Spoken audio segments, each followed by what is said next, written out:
Hi everyone. నేను మీ Vijaya. Welcome back to Vijaya's notebook. Lakshadweep second day series. రెండవ రోజు ఉదయము 6 గంటలకి టీ కోసం ఫోర్త్ డెక్కి వెళ్ళాము. టీ ఆర్ కాఫీ బిస్కెట్స్తో సర్వ్ చేశారు.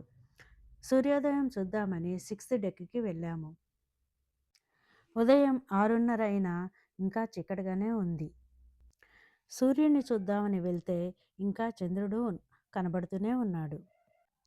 మేము వెళ్ళాల్సిన కవరట్టి ఇక్కడ ఉందని మినుకు మినుకుమంటూ వెలుగుతున్న లైట్ హౌస్ చెప్తున్నట్లా ఉంది.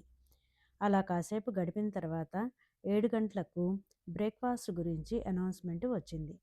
8 గంటలకు అందరూ డిసెంబర్కేషన్ అవ్వాలని చెప్పారు. అంటే అందరూ రెడీ అయ్యి కిందకి వచ్చేయమని చెప్పడం. సిక్స్త్ డెక్ నుండి డైరెక్ట్గా బ్రేక్ఫాస్ట్కి వెళ్ళాము. బ్రేక్ఫాస్ట్లో dosa with coconut chutney, bread with butter, cornflakes with milk ఉన్నాయి. నాన్ వెజ్ సెక్షన్లో ఎగ్స్ కూడా పెడతారు. తర్వాత కావాలంటే టీ ఆర్ కాఫీ కూడా తీసుకోవచ్చు. క్రూయిజ్లో మనకి నెట్వర్క్ ఉండదు. కవరట్టీకి వచ్చిన తర్వాత ఓన్లీ అక్కడ బిఎస్ఎన్ఎల్ లేదా ఎయిర్టెల్ మాత్రమే పనిచేస్తాయి అని చెప్పారు. ఎక్కువగా బిఎస్ఎన్ఎల్ మాత్రమే వర్కింగ్ కండిషన్లో ఉంటుంది.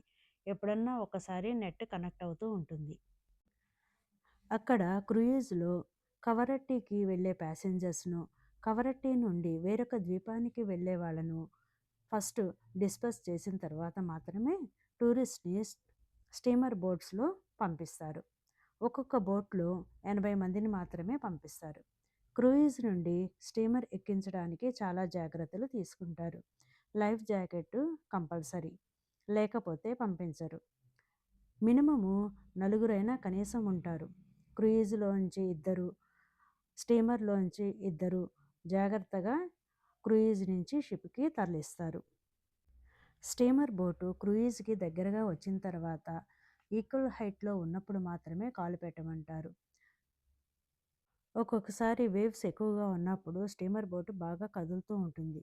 అప్పుడు ఒక్కొక్కళ్ళని మార్చడానికి చాలా టైం తీసుకుంటారు.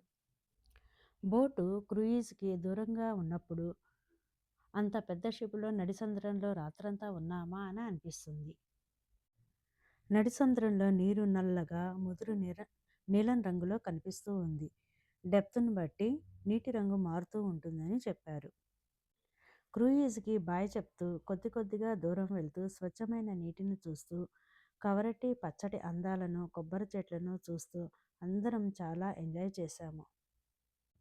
ఇప్పుడు ఎక్కిన ప్యాసింజర్స్ని క్రూయిజ్ వేరొక ద్వీపంలో దింపేసి సాయంత్రం వరకు రెస్ట్ తీసుకుంటుంది. మేము అలా క్రూయిజ్లో ముదురు నీలం రంగులో, స్టీమర్లో సీ గ్రీన్ కలర్లో రంగురంగుల నీటిని చూస్తూ మైమర్చిపోయాము. అలా వెళ్తూ వెళ్తూ 15 నిమిషాల్లో కవరట్టి బీచ్ పోర్టుకి వచ్చేసాము. వెల్కమ్ డ్రింక్ బాదాం మిల్క్తో స్వాగతం పలికారు. కవరట్టి టీమ్ మేనేజర్, రిసెప్షనిస్ట్ ఆ రోజు జరిగే ప్రోగ్రామ్స్ని వివరిస్తున్నారు. టూరిస్ట్కి గ్లాస్ బాటమ్ రైడ్ కాంప్లిమెంటరీగా ఇస్తున్నారు. ఇంకా పెయిడ్ వాటర్ గేమ్స్ కూడా చాలా ఉన్నాయి. స్కూబా డైవింగ్, స్నార్క్లింగ్, కయాకింగ్ లాంటివి కూడా ఉన్నాయి. First come first serve basis మీద 10 మెంబర్స్కి ఒక బోట్ చొప్పున పంపిస్తున్నారు. వాటరు చాలా తేటగా గ్రీన్గా, అడుగునున్న ప్రతి పదార్థము కోరల్స్, రకరకాల రంగుల చేపలు కనపడుతూ చాలా అద్భుతంగా ఉంది.